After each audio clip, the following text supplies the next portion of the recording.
Oi, sou eu de novo. O que estava ruim ficou ainda pior. Nos últimos dias veio à tona um dos maiores escândalos envolvendo aposentados e pensionistas do INSS.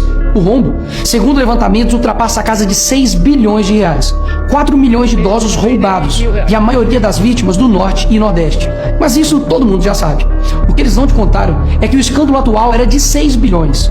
Hoje, com um novo relatório da CGU, mostrou que só em 2023, 35 mil reclamaram de fraude. E o valor movimentado, 90 bilhões. 90 bilhões. Nós estamos diante do maior escândalo de corrupção da história do nosso país. E o golpe era o seguinte: aposentados eram filiados sem consentimento, tinham valores descontados direto do contra-cheque, ou faziam empréstimos que eles nunca pediram. E daí, quando reclamavam, nada acontecia.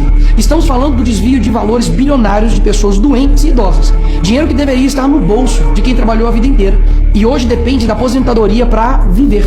E é claro, vão espalhar a narrativa de que tudo começou no governo anterior. E já percebeu que no governo passado tudo era culpa só do presidente. E nesse governo nada é culpa do presidente? Mas olha só que interessante.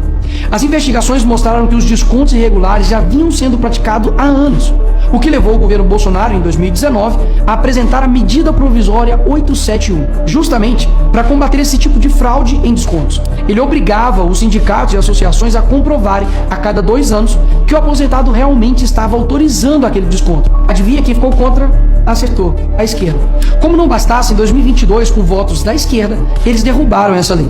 E o que será que aconteceu nos próximos anos? Bingo! Foi exatamente depois de derrubar esse mecanismo de proteção contra as fraudes que houve esse aumento absurdo de descontos indevidos. Ou no português, claro, aumento absurdo de roubo contra idosos.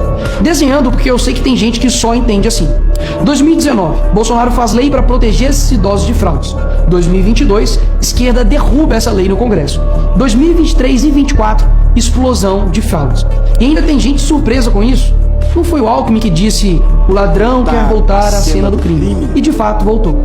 Desde o início do governo Lula, representantes dos ministérios da Previdência participaram de pelo menos 15 reuniões com entidades que hoje estão sendo investigadas. Inclusive, o próprio ministro, Carlos Lupe, e o ex-presidente do INSS, Alessandro Stefanuto, estiveram em 8 dessas reuniões. A entidade que mais participou dos encontros com os ministros foi a CONTAG, justamente a organização que mais roubou o dinheiro dos aposentados. E o escândalo é ainda mais grave.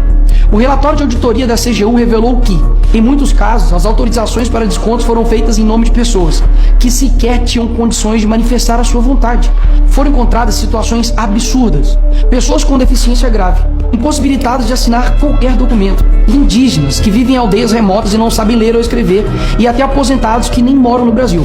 Roubar alguém já é terrível, mas roubar pessoas nessa situação é ter a certeza de que nada vai acontecer com você.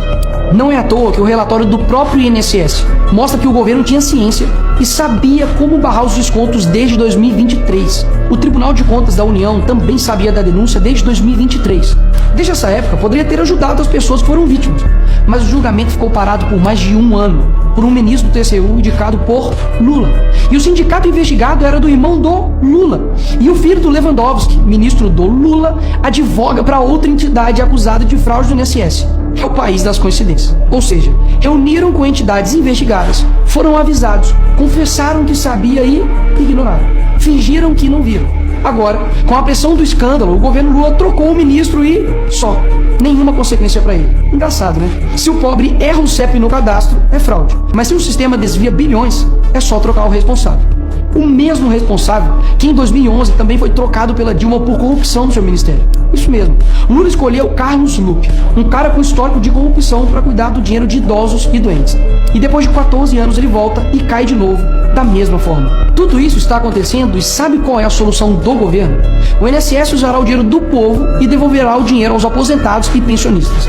Traduzindo, as vítimas vão ressarcir o prejuízo das vítimas.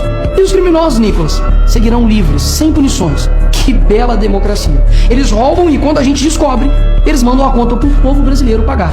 Assim fica fácil roubar. É o crime perfeito. Tá, Nicolas, mas o que vocês estão fazendo contra isso? Eu e a oposição apresentamos um projeto de lei para proibir definitivamente esse tipo de desconto automático no INSS. E mais, preciso da sua ajuda para poder pedir para instalar a CPI dos roubos dos aposentados. E será lá nessa comissão que vamos investigar mais a fundo e poder colocar na cadeia quem foi responsável por isso. E aí sim, fazer com que eles devolvam esse dinheiro, não que você pague essa conta.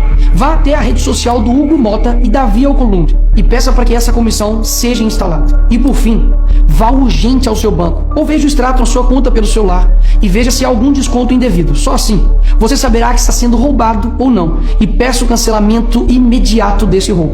E sim, o tempo passa rápido. Eu sei que muitos não pensam no futuro, mas um dia ele chegará. E que nesse dia temos feito algo para chegar aqui diferente do que estamos vivendo agora. Ninguém aguenta mais um país que só desanima a gente a cada notícia. Mas para chegar aqui diferente, a gente precisa fazer algo diferente agora. Porque o partido que prometeu cuidar do povo, o presidente que se colocou como o pai dos pobres, acabou explorando o que eles mais juraram defender. Mas eles só chegaram lá porque muitos acreditaram neles. E até quando? Porque quando chegar aqui, talvez seja tarde demais para mudar o Brasil.